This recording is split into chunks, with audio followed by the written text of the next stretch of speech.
काढण्यात येणार. दोन्ही ठाकरे बंधू कधी झाडांचा विषय संपला, इंटरेस्ट गेला. झाडांचा इंटरेस्ट वेगळा विषय. आदित्य ठाकरे यांनी परवा जे वक्तव्य केलं एकत्र येण्यासंदर्भात तुमचे बंधू आहेत, काय सांगाल? तुमची काय भूमिका आहे? मनसेची भूमिका सध्या काय आहे याची? माझी भूमिका एवढंच आहे, तुम्ही जे दोन भाऊ बोलतोय, मला वाटतं त्या दोन भावांनी बोललं पाहिजे. आम्ही खाली बोलून काही फरक पडणार नाही. मला काही इश्यू नाही, दोन भाऊ एकत्र येणार. पण मी 2014-17 बघितलंय. 2014-17 सोडा, मी कोविड काळात बघितलंय, जिकडे मला वाटतं उद्धवजी मुख्यमंत्री होते.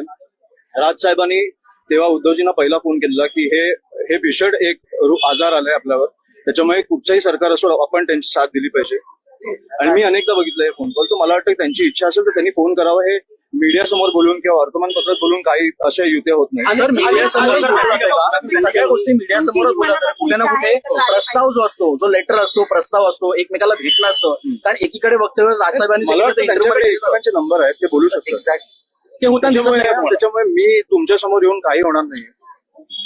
आणि हे जे येतोय ते कशासाठी येतोय तुम्हाला पण माहिती आहे. जे बोलतात सकाळी उठून ते कोणाला फसवतात तुम्ही. ते दोन भाऊ आहेत, ते बोलतील नाही. यावेळी पुढाकार त्यांनी घ्यावा. कोणीही घ्यावं, मी नाही घेऊ शकत.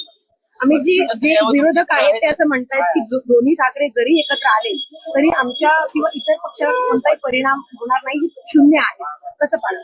नाही, मी जोपर्यंत काही होत नाही तोपर्यंत मी त्याच्यावर वक्तव्य करणार नाही. पण तुमची इच्छा आहे का एकत्र यायला? तुमची काय इच्छा आहे? परिवारातील सदस्य तुमची इच्छाच नाहीये. पत्रकार कशी यायची? माझी राजसाहेबांची जी इच्छा आहे ती माझी इच्छा आहे. विद्यादानाची उज्ज्वल परंपरा असलेलं विद्येच्या माहेर घरातील आदर्श विद्यापीठ टिळक महाराष्ट्र विद्यापीठ पुणे 2025-26 या शैक्षणिक वर्षासाठी प्रवेश सुरू.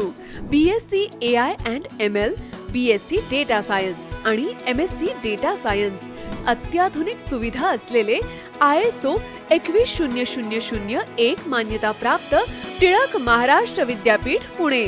अधिक माहितीसाठी संपर्क 922300 2070 किंवा 922300 2071.